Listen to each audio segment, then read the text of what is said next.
Today we're talking to Erinne Hester, the property assessor in Montgomery County, Tennessee. We'll be discussing the 2024 property assessments, some of the Greenbelt program, some tangible personal property, and we'll also get into who Erinne is and where she comes from, and also what the future holds for her in this election year.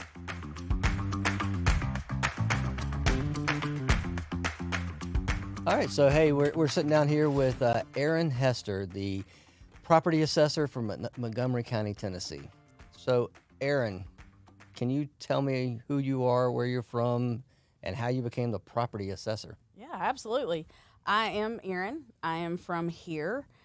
I graduated from Austin Peay with a degree in accounting, so that fast forwards us to where I was working at Montgomery County government as the director of accounts and budgets. I was hired originally as a file clerk, and then I was a budget analyst. And at the time, I was the director of accounts and budgets and managing a $400 to $450 million budget, depending on the time and the grants.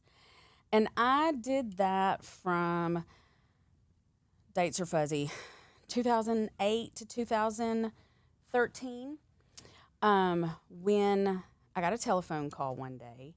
The assessor that was sitting in the office decided, and these were her words, that she'd been offered a job at a local bank, and she was going to go make more money and not have to deal with the part of the public that comes from being in the assessor's office. So would I pray about putting my name in the hat to be appointed to that position. So, for people that don't know, when an office is vacated in Tennessee, the county commission fills that vacancy through an appointment process. So it's a temporary appointment? It is a temporary appointment. And then that person, if they choose to keep the office, if they want to keep the office, they have to run in the next county general. Okay. So I was appointed by the county commission in December of 2013. 2014 was a reappraisal year, so I had to run in the August 2014 general election. Mm-hmm. And then I've been subsequently reelected ever since. So you must enjoy it. I do enjoy it, and it is hard, but I do enjoy it. So this is kind of more of a personal question. What is it like to run for office? Like, you see everything. I mean, we're definitely in an election year, and we know what's going on. We see it on a national, state. But what is it like to run for office? I mean, I think that. Obviously, it's going to be different for everybody. I've seen you talk about what we're getting ready to talk about 5 times in the last 3 weeks. Bless your heart. and I'm fine with it because I'm learning something new every time. You do take something away every time. So, what's it like running for office? I'm not real good at self-promotion at all. Okay. I'm out and I do a lot of things, but I'm not putting it all on my Facebook page because it just feels, just feels uncomfortable for me. It's not who you are. It is not who I am. The service is who I am. The talking to people and the teaching. Maybe one day I somehow figure out a way to be a professor without a doctorate because I absolutely love to share what I know about something. But the self-promotion part, I don't love it. Did your kids appreciate the all that growing up? Because I know for a fact when I know more or my wife knows more, the kids don't necessarily appreciate that we know more.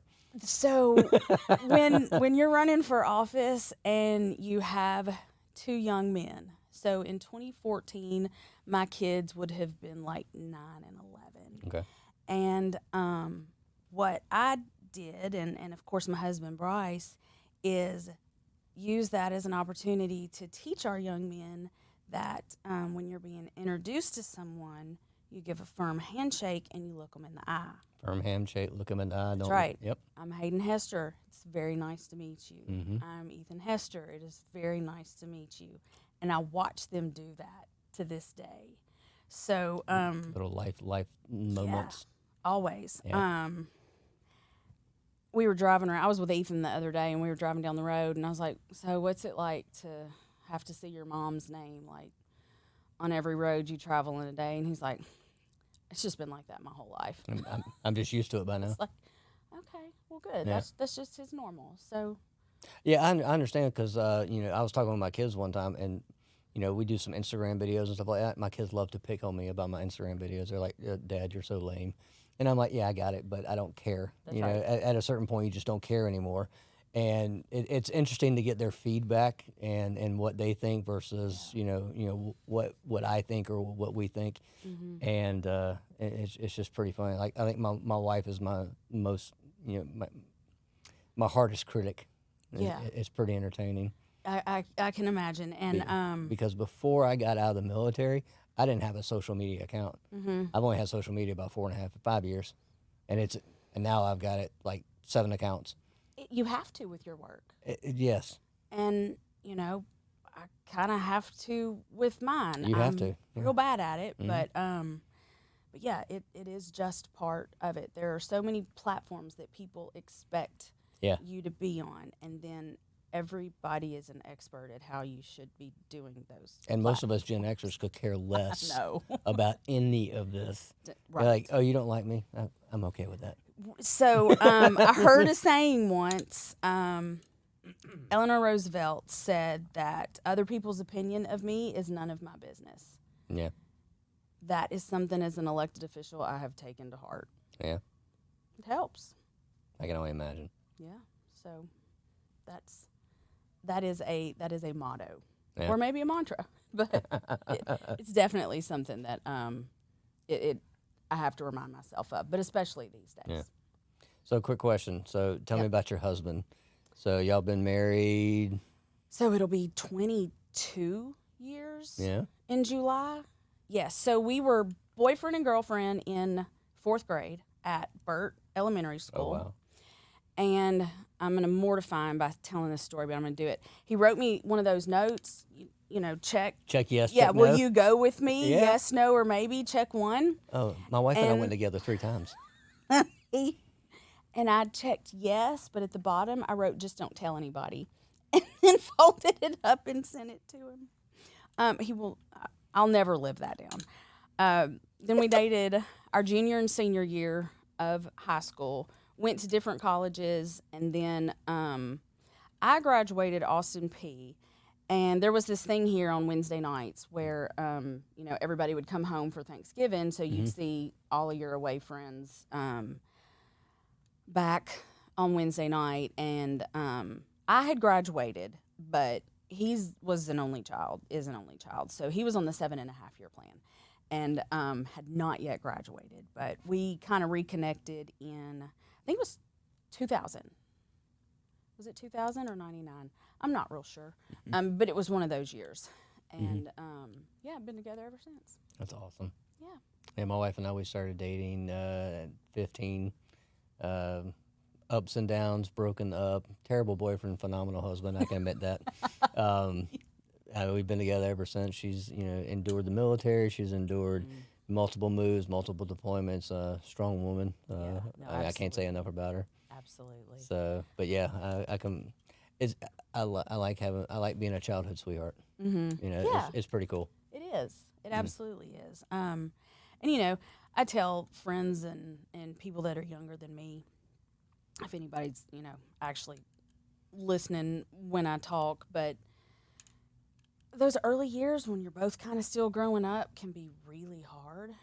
But just sticking together, the rewards and the benefits that you reap in these later years, like, We still like each other. I do.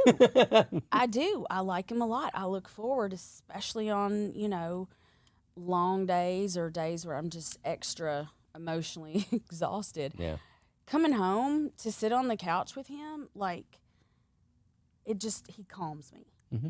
I It's your can safe just space. be there, Mhm. and the day melts. That's good. And it is a blessing. So he is a blessing, and so is his family. That's So good. all of our families are from here, and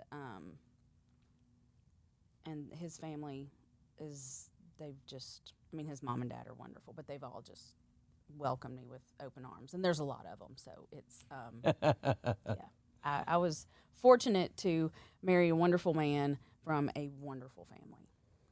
Good. That's awesome to hear. Yeah, it is. Well, let's get into some property assessments. Sure. So, what is a property appraisal, and why are we doing this? Why is this the big hot topic that everybody's nervous about? Yeah. So why do we do it? Tennessee has a law where we revalue property every 4, 5, or 6 years. Okay. Why do we revalue property at all? Because once an assessment is established and it's on the books, so I'm that recovering accountant, the market is going to grow at different rates in different areas in Montgomery County. Mm-hmm. Because what are the 3 rules of real estate? Location, location, location. Mm-hmm. So there are areas in town that are going to sell at different rates than others. And the law recognizes that. So the point of the revaluation is to revalue all property, all real property in Montgomery County at the same time so that every property is at 100% of market. Okay. So that's the why.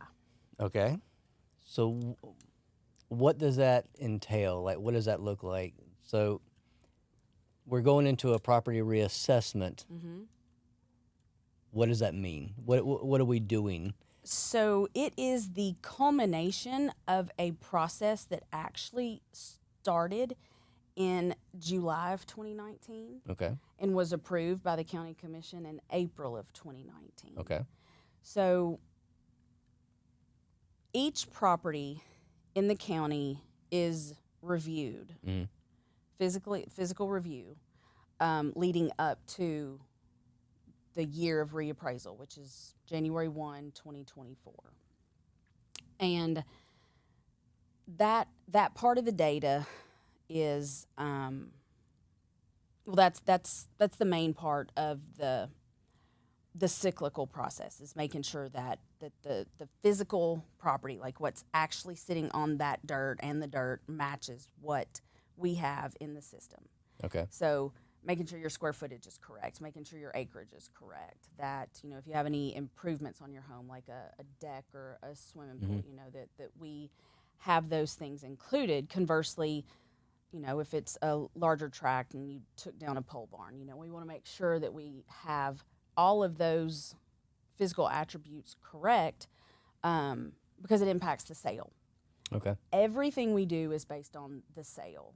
So the realtors are actually really the first part in this process. Everything the assessor does is just a capture of historical data. Okay. So y'all are in the market and you're transacting and properties are being bought and sold.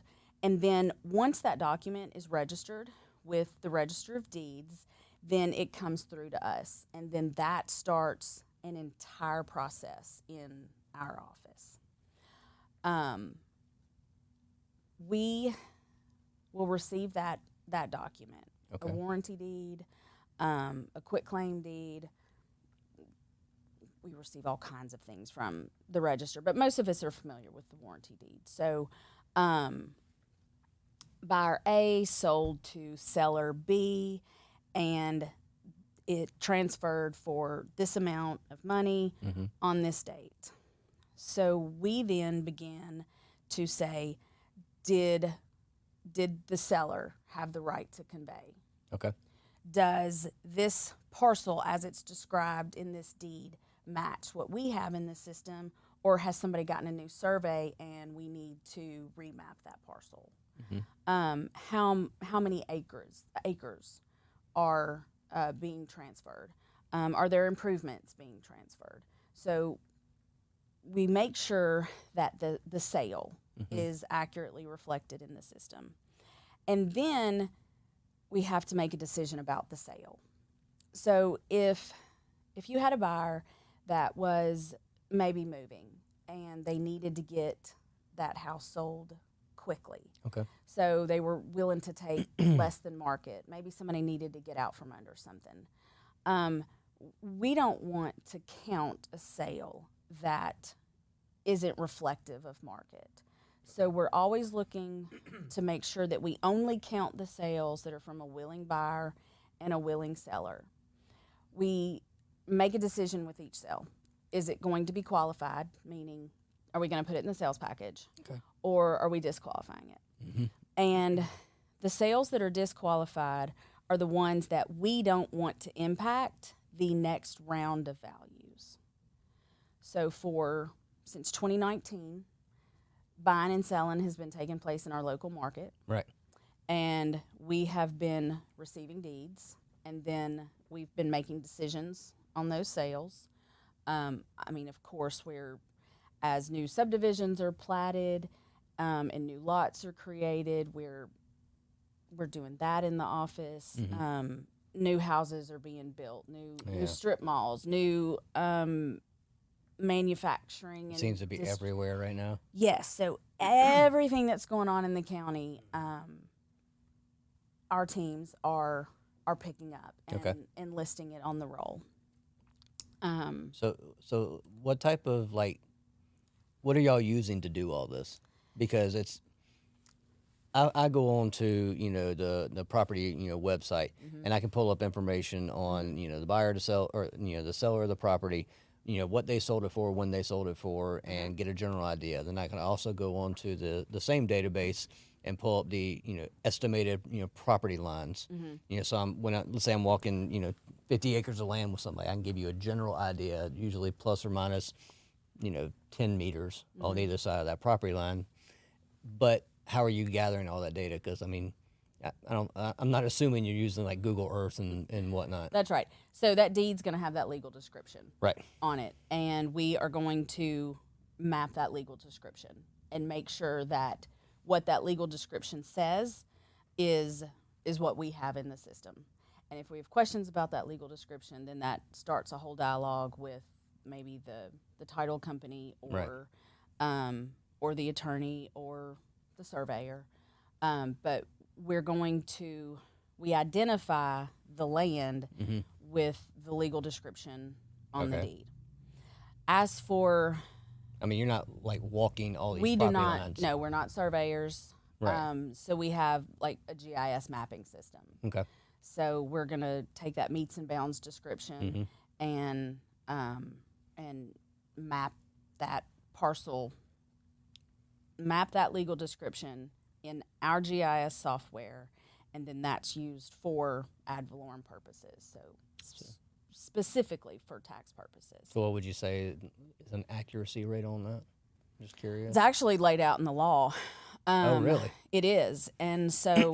Is that state law or... Mm-hmm. Really? Yes. And it has been a long time since I've looked at it. I think if it is, you know what, it's low. Okay. I mean, it's high. Like, there's very little room for error. Okay. If we get a legal description and maybe it's wonky and it says that it should close on the northeast side, but really it should close on the southwest side, and any reasonable person could discern that from reading it, you can go ahead and do it. But if you get something that's a little bit more like alphabet soup and you can't do anything with it, then the law prohibits us from mapping it. But there are criteria laid out by the quantity of acres as to the accuracy that has to have. Okay. Now, I heard you talk one time about we have a commercial group that's flying. That's what are they surveying, scanning? Like, what are they doing? And like, is that data then all pushed into the mapping system, or is that something your office has to like transcribe and? Good question. So we do contract with a company to fly the county for us to complete the inspection review portion of the reappraisal. Okay.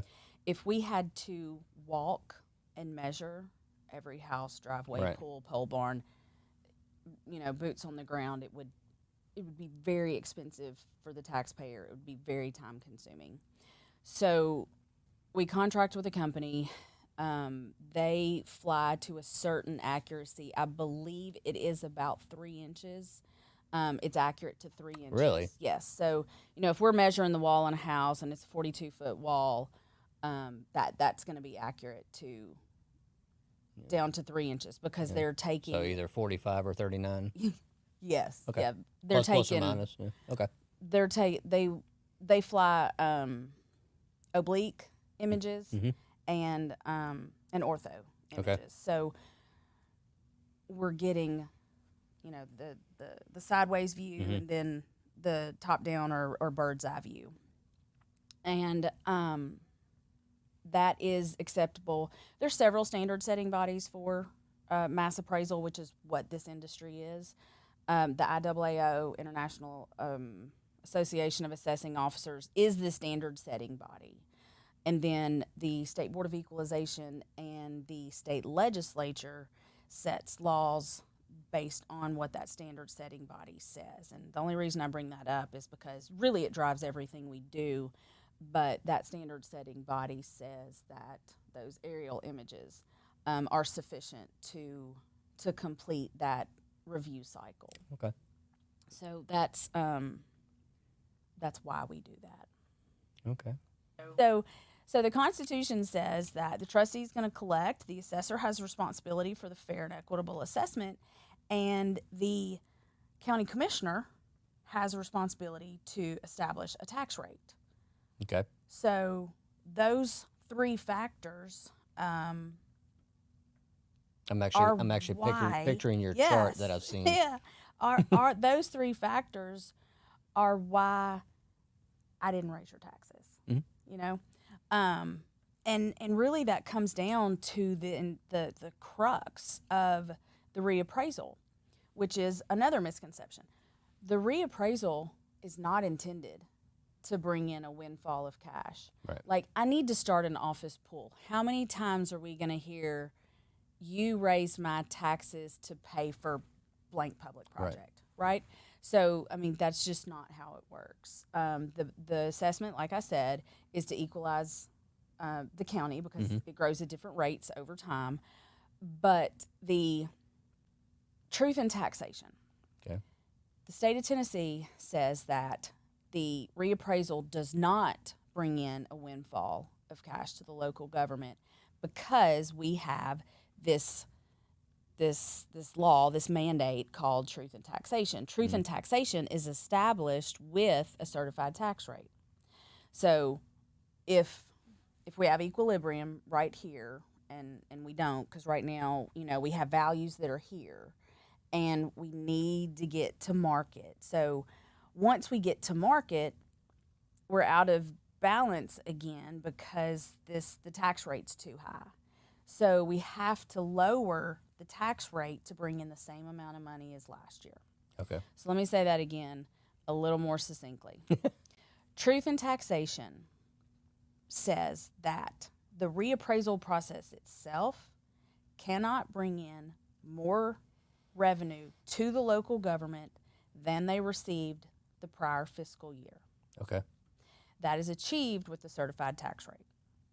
So when we revalue the county, we will have higher market values for Montgomery County. Not every single property, but the county will increase in value. Okay. So therefore, the tax rate for example, Montgomery County at $2.99 must decrease. Okay. Equal to the increase. Okay. Right? So that certified tax rate is what creates revenue neutrality. Okay. That is Gotcha. what truth in taxation accomplishes. In the 2019 reappraisal, going into that reappraisal, the tax rate was $3.07. Mm-hmm. The county grew overall 23%. So that certified tax rate, that new tax rate that was revenue neutral, was $2.5701. So $2.57. Okay.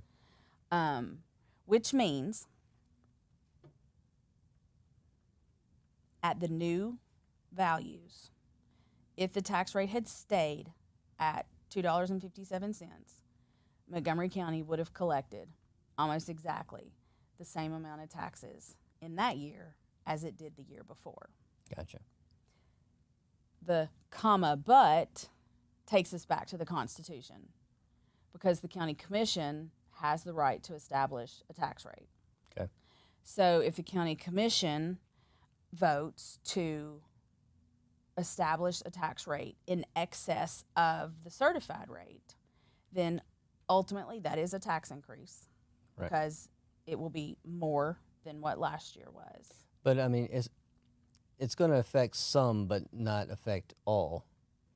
Aren't we going to see it affect those more on a fixed income than those currently still like working? So it all depends on, I guess, what they live in. Okay.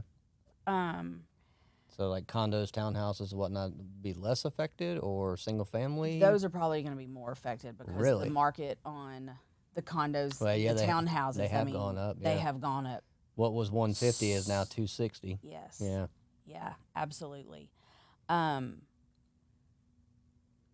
that is why Tennessee has programs like disabled tax relief, senior tax relief, and then the tax freeze program, and then veterans tax relief. So there are tax relief programs available to taxpayers, and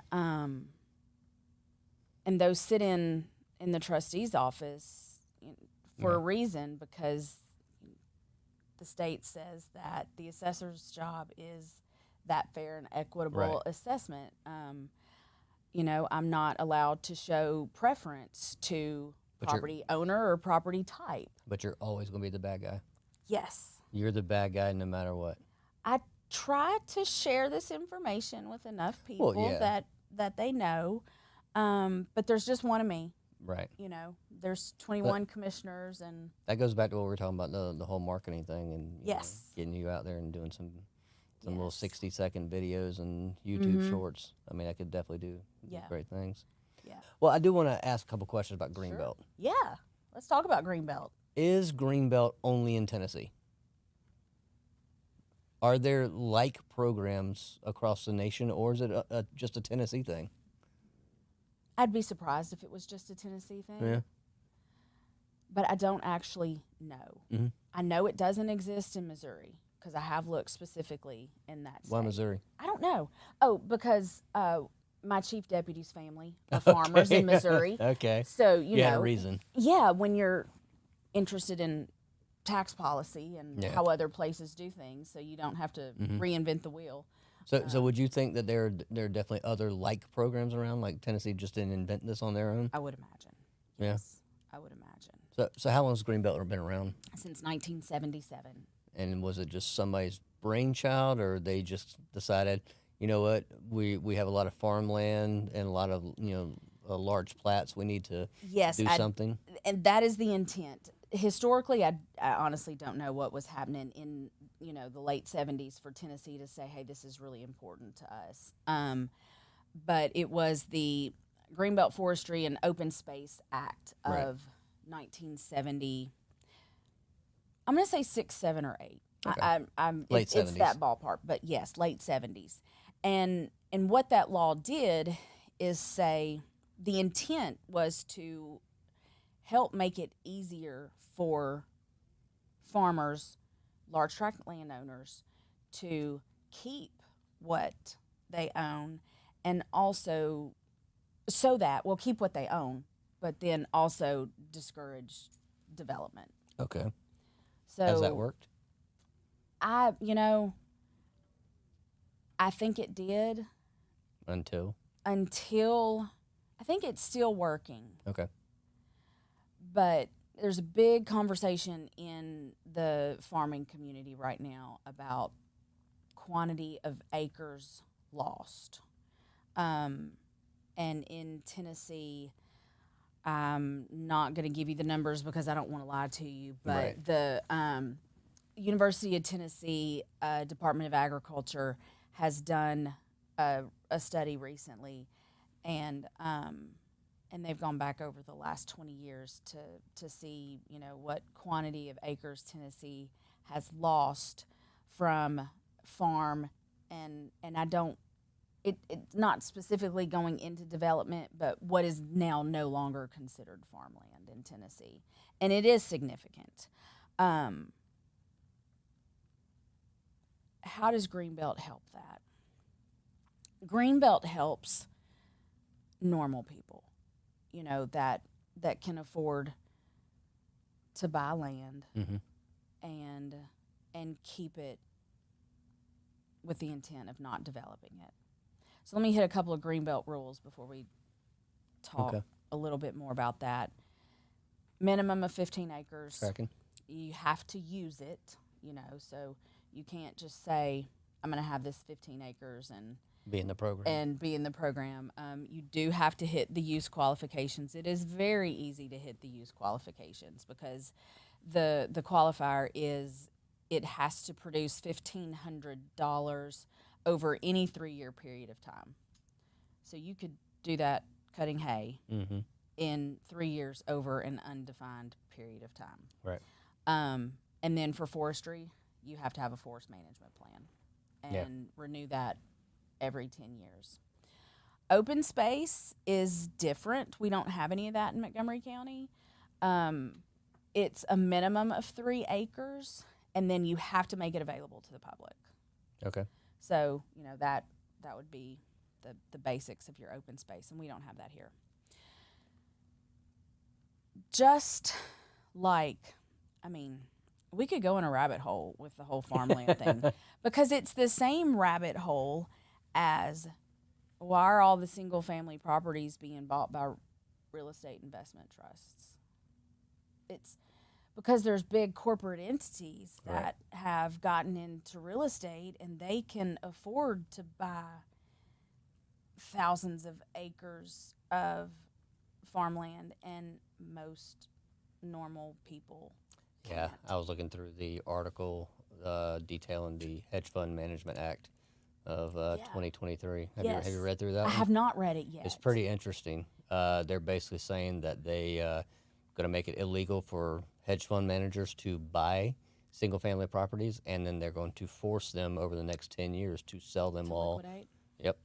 And I think there's goodness in that. Yeah, I do too. I mean, there really is. I do too. And then you look at there's, you know, larger builders coming to the area that are buying up, you know, 400 lots. And then they're cornering that market. I mean, we've seen it in larger cities, you know, across the nation. And it's been in Nashville for a little bit. It has. And that started to become a topic of what realtors are interested in because of how that affects us. Absolutely. It's you know, because they want to use their forms, their agents, their specifics, and, you know, it's their client now, not yours. So that's pretty interesting. So have you heard about the subdivisions that are being built specifically for rent? Yes. Yeah. And there's a huge problem with that. Absolutely. Huge problem with that. We've seen it just locally here with the tornado because of the parts of town where the tornado went through. A lot of those properties were not owner occupied, and there's no rental database here in Montgomery County to know, you know, is this property a rental or is it not? So the assumption that a lot of people go by is if that mailing address for that tax notice is somewhere other than the physical property address, it's only an indicator. But there have been groups that want to reach out to help. There are animals that are lost. You know, we have no way of contacting the owners of these properties because in the assessor's office, to hit another one of the big misconceptions, we don't have phone numbers. Yeah. The law says that we can contact you about a value change through United States Postal Service. Right. We are not the ones that are selling your phone numbers and your property information for the people that are getting all these repeat phone calls from, I want to buy your house. It's not the assessor that's doing that. We don't have that information. But the remote owned corporate owners is I don't like it. I've got There's huge issues with that, and especially for our kids. Oh, that's the thing. I've got a 20-year-old. I got a 21 and almost a 19. So we've talked about this. You know that in 2019, that median home value for a 2,000 square foot house was 185, something like that. Like 176,500 was our median number. The average is going to be a little different. Fast forward to 2023, a 1,900 square foot house, so we're 100 square foot smaller, is at 310. So I think that growth is around 65 to 67% to enter the market in a 5-year period of time. Well, I mean, my wife and I have basically talked about, like, we know we're going to have to help the kids get their first property. Yes. I mean, one way or another, because what I've told my sellers is when you go to sell a house, if you do not buy something quickly, you could price yourself out in the market. Because you made let's say $100,000 on it, but if interest rates stay where they are, which is normal, because we're in a normal interest rate market, which nobody truly understands. That's right. But if interest rates stay where they are, now that down payment and that closing expenses, that has changed significantly. Yeah. So you thought you were putting 35% down, well, you're really putting like 15 to 20. Yeah. And so now your mortgage payment is a whole lot different. It is a whole lot different. And it's kind of scary for the kids when you really think about it. Buy a duplex. Live in one half. Find a duplex. Build it. I know, right? That's the problem, because me as, I'm a 48-year-old man. I could come in and drop X amount of money cash on hand, close in 2 weeks. Whereas, my daughter comes in and she wants an FHA loan, and I can't afford to repair X amount of stuff, so I'm asking you to do it and help me with the closing expenses. Yeah. So do we take the kindness of the seller and hope, or do we say, you know what, this is how I'm furthering myself, and so I'm going to sell to that quick cash buyer? Yeah. I do. And it's hard because you can be on both sides of it, because, you can be the seller and then you're like, well, I want to take my, 25% equity and, that I made off of this property and go and invest. Exactly. I earned it. Right. And I'm going to help my family out, or do I want to help this first-time home buyer, start the American dream, which, I mean, we can go all the way down into attainable and affordable housing, because I talked to Michelle Austin with Clarksville, director of, Neighborhoods and Community Services. I talked to her this morning, and, that's a big thing that they're pushing right now. And, I mean, even our association is pushing attainable housing, because that's all changed as far as the name and whatnot. Yeah, absolutely. And, the attainable housing, really the most, just FYI for the assessor's office, the most involvement we have is with the Section 42, the low-income housing tax credit properties. Right. There's a whole process in state law that they elect when they decide to apply for those tax credits. And then, once that's done and they're approved and that's outside of us, then we work with them on how that valuation is going to work based on if they're going to amortize over 10 or 15 years. But again, with us, everything is after that closing transaction.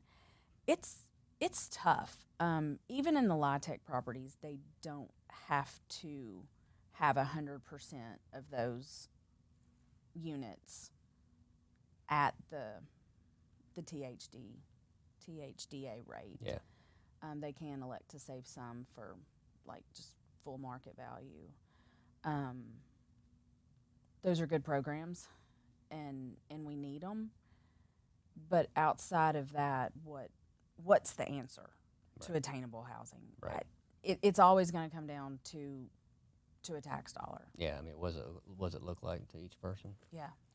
Well, we can go down rabbit hole after rabbit hole. All day long. And if we keep going down rabbit holes, we're going to have to find a glass of bourbon or a glass of wine. And I'm good with either. but Yes. So I want to wrap up with one last question. So Sure. what's next? What's next for me? Not this whole property assessor thing. Okay. When you're done with all of that, what's next for Erinne? You know, I'm gonna. You and the husband gonna ride off into the sunset and parasail everywhere? I'll give you. I don't know if it's an expected answer or not. I will know when God tells me it's time. That's fair. 100%. That's fair. Until then, I'm here. Mm-hmm. I love what I'm doing. Mm-hmm. The good and the bad and the ugly and the pretty of it. And I don't know what's next. Well, maybe that's a good indication that when it happens, you just take a step back and just, what do I want to do? What do I want to do? I mean, you may have grandkids by the time you're done, and you never know. It's like, I just want to go and hang out with the grandkids. I know.